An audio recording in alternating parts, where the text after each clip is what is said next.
নমস্কার দর্শক বন্ধুরা, আজকে আমাদের এই চ্যানেলের প্রতিবেদন হবে রথযাত্রা 2024-এর সময়সূচি, শুভতিথি, দিনক্ষণ এবং রথযাত্রা কিভাবে আপনারা বাড়িতে জগন্নাথ দেবের পুজো করতে পারবেন সেই সম্পর্কে কিছু কথা বলবো। যদি এই প্রতিবেদনটি আপনাদের ভালো লেগে থাকে তাহলে লাইক করে দেবেন, কমেন্ট করবেন এবং সাবস্ক্রাইব করে দর্শক বন্ধুরা আপনারা আপনাদের পরিবারের মানুষদের সাথে এই ভিডিওটি শেয়ার করে দেবেন। ভারতবর্ষ হলো উৎসব প্রধান দেশ। বছরভর নানা অনুষ্ঠান উদযাপন পালন করে থাকেন ভারতবাসীরা।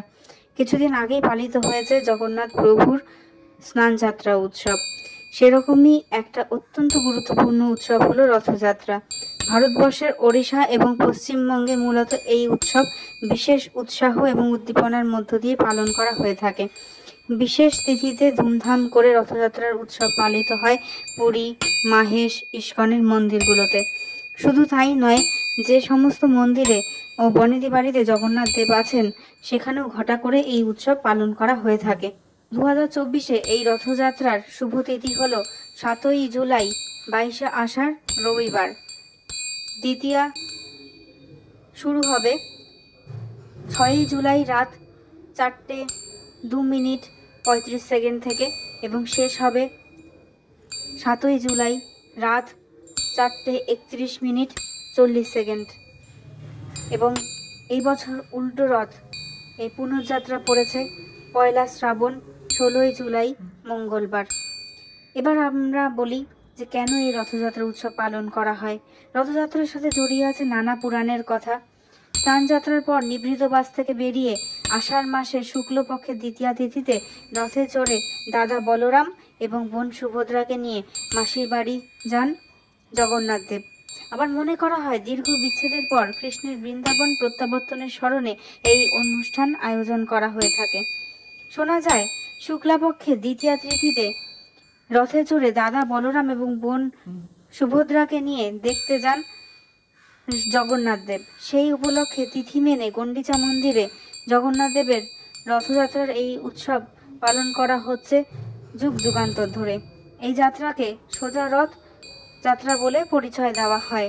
এরপর 7 দিন পর এই মন্দির থেকে দেবতার এই ফিরতি যাত্রাকেই উল্টো রথ যাত্রা নামে পরিচয় করা হয়েছে।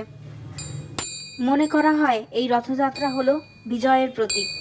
তাই এই দিনে করা সমস্ত কাজ অত্যন্ত শুভ এবং ফলপ্রসূ হিসাবে গণ্য করা হয়ে থাকে। এই দিনে আপনারা এই বিশেষ কয়েকটি কাজ অবশ্যই করে পালন করুন, জীবনে উন্নতি আসবেই। যেমন রথের এই শুভ তিথিতে আপনারা গঙ্গা স্নান করতে পারেন। যদি গঙ্গা আপনাদের বাড়ির সামনে না থাকে তাহলে যে কোনো নদী, পুকুর, বিলে গিয়ে আপনারা যদি একটু স্নান করে আসেন অত্যন্ত শুভভাবে সেটাকে বিচার করা হয়ে থাকে। এছাড়াও জগন্নাথের সামনে আপনারা সেদিন যদি ঘিয়ের প্রদীপ যদি না থেকে থাকে তাহলে তিল তেলের প্রদীপ যদি আপনারা জ্বালান তাহলে অত্যন্ত শুভভাবে সেটাকে গণ্য করা হয়। এবং যদি আপনারা সেই দিন জগন্নাথ দেবকে শ্বেতচন্দন দিয়ে স্নান করান এবং তৎসহ বলভদ্র এবং সুভদ্রাকেও যদি আপনারা এই শ্বেতচন্দন দ্বারা যদি স্নান করান শ্বেতচন্দনের জলে তাহলে সেটা অত্যন্ত শুভ হবে। এবং তাদেরকে সেই দিন সাদা এবং হলুদ ফুল দিয়ে সজ্জিত করে দিন। ক্ষীরের যে কোনো জিনিস কিন্তু জগন্নাথ দেবের ভীষণ প্রিয়, তাই জন্য সেই দিন জগন্নাথ দেবকে ভোগ হিসাবে ক্ষীর নিবেদন করতে পারেন। এছাড়াও আপনারা সবাই জানেন, যদি নাও জেনে থাকেন আমি এই ভিডিওর মাধ্যমে শেয়ার করতে চাই যে খনিকা ভোগ হলো জগন্নাথ দেবের সবচেয়ে প্রিয় প্রসাদ। যদি সেই খনিকা ভোগের কোনো রেসিপি আপনাদের প্রয়োজন হয়ে থাকে তাহলে জানাবেন, আমি নিশ্চয়ই কোনো মাধ্যমে কমিউনিটিতে আমার সেই রেসিপিটা শেয়ার করে দেব।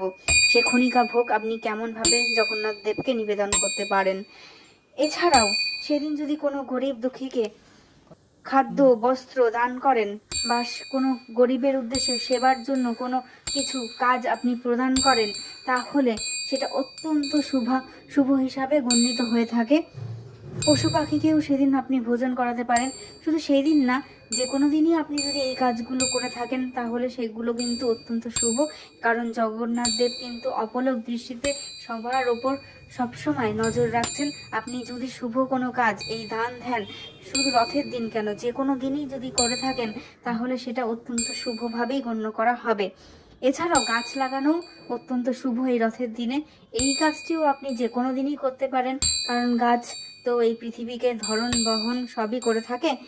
এবং এই রথের দড়ি জীবনে যদি আপনি একবার টানেন তাহলে জীবনে আপনার মানসিক শান্তি আসবে। জ্ঞানত বা অজ্ঞানত করা কোনো অপরাধ, কোনো পাপ আপনি স্খলন করবার জন্য এই রথের দড়ি টানতে পারেন। তবে মনে কোনো পাপ রেখে কিন্তু এই দড়িতে আপনি স্পর্শ করবেন না। মনের সমস্ত দ্বিধা দ্বন্দ্ব পাপ সব কিছু কাছে ভগবানের কাছে ক্ষমা চেয়ে আপনি এই রথের দড়িতে হাত দিয়ে রথ টানুন। আপনার জীবনে অত্যন্ত ভালো দিন, শুভ সময় আসতে চলেছে। এবং এই রথের দড়ি টানার সময় অবশ্যই জয় জগন্নাথ, জয় বলরাম, জয় সুভদ্রা এই ধ্বনি আপনি দিতে পারেন। শ্রম এবং অর্থ আপনি যদি এই রথের পেছনে সেদিন ব্যয় করেন তাহলে কিন্তু আপনার জীবন হয়ে উঠবে অত্যন্ত সুন্দর। এবং এতে করে জগন্নাথ দেবই নয়, মা লক্ষ্মীও অত্যন্ত শুভ ফল এবং কৃপা প্রদান করবেন। এই দিন আপনি যদি একটি হলুদ বস্ত্রের ওপর 11টি শুভ শুদ্ধ সাদা করি গোটা অবস্থায় যদি আপনি সেই হলুদ কাপড়ে রেখে সেটিকে একটি গিঁট বেঁধে জগন্নাথ দেবের রথে বা জগন্নাথ দেবের সামনে যদি আপনি সেটাকে রেখে উল্টো রথ অবধি সেই বস্ত্রটিকে রেখে তারপর যদি সেইটিকে আপনারা আপনার সিন্ধুকে বা যেখানে আপনারা গয়না রাখেন বা টাকা পয়সা রাখেন সেইখানে রেখে দেন তাহলে সেটি কিন্তু অত্যন্ত শুভ হিসাবে পালন করা হয় বা গণ্য করা হয়। একটি পিতলের পাত্রে সেই দিন মানে রথের দিন আপনারা একটি আতপ চাল দিয়ে সেটিকে ভর্তি করুন এবং তারপর সেটার মধ্যে একটি কাঁচা হলুদের টুকরো এবং একটি 1 টাকার কয়েন রেখে দিন। তারপর সেটি রাখুন উল্টো রথ অবধি। তারপর সেটি কোনো গরিব দুঃখী বা মন্দিরে বা কোনো ব্রাহ্মণকে দান করে দিন উল্টো রথের পরে। আপনার জীবন অত্যন্ত শুভ ও ফল এটার থেকে আপনি পেতে পারেন। এরপর আপনি যদি সেই দিন জগন্নাথ দেবকে 108 তুলসী মালা যদি আপনি পরাতে পারেন তাহলে সেটিও অত্যন্ত ভালো হয়। এবং সেই দিনটি মদ, মুরগি, বাতাসা এসব বাচ্চাদের মধ্যে দান করুন, কলা দান করুন, বাচ্চাদের মধ্যে ছড়িয়ে দিন এবং যে কোনো দুঃখী দরিদ্র মানুষকেও দিতে পারেন, তাহলে সেটি কিন্তু অত্যন্ত শুভ হয়। এই রথকে ঘিরে জগন্নাথ ধাম পুরীকে ঘিরে বিভিন্ন রকম কাহিনী বর্ণিত রয়েছে। পুরীর রথে জগন্নাথ মহাপ্রভুর দর্শন হওয়া খুবই শুভ বলে বিবেচনা করা হয়। জগন্নাথ, সুভদ্রা, বলভদ্রের জন্য 3টি পৃথক রথ তৈরি করা হয়, যা দেখার জন্য প্রত্যেক বছর বহু জনগণ তার দর্শনার্থী লক্ষ লক্ষ দর্শনার্থী ভক্তরা ভিড় জমান পুরীর পুরো অঞ্চল জুড়েই।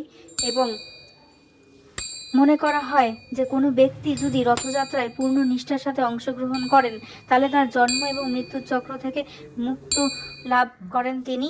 এবং এই রথযাত্রা উপলক্ষে বিভিন্ন স্থানে মেলার আয়োজন করা হয়ে থাকে। পশ্চিমবঙ্গের বিভিন্ন গ্রামাঞ্চল, শহরাঞ্চলে এই উৎসব কিন্তু বেশ ধুমধামের সাথেই পালন করা হয়ে থাকে।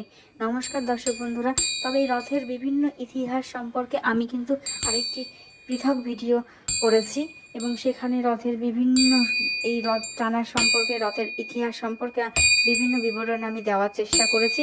আপনার এই ডেসক্রিপশন বক্সে আমি সেটা লিঙ্কও দিয়ে দেব। আপনারা অবশ্যই একবার এই ভিডিওটি আপনাদের সময় হলে দেখতে পারেন। ভিডিওটি যদি আপনাদের পছন্দ হয় তাহলে লাইক করবেন, কমেন্ট করবেন এবং সাবস্ক্রাইব করে এই চ্যানেলটির পাশে থাকবেন। নমস্কার। কোনো ভুল ত্রুটি হয়ে থাকলে মার্জনা করবেন।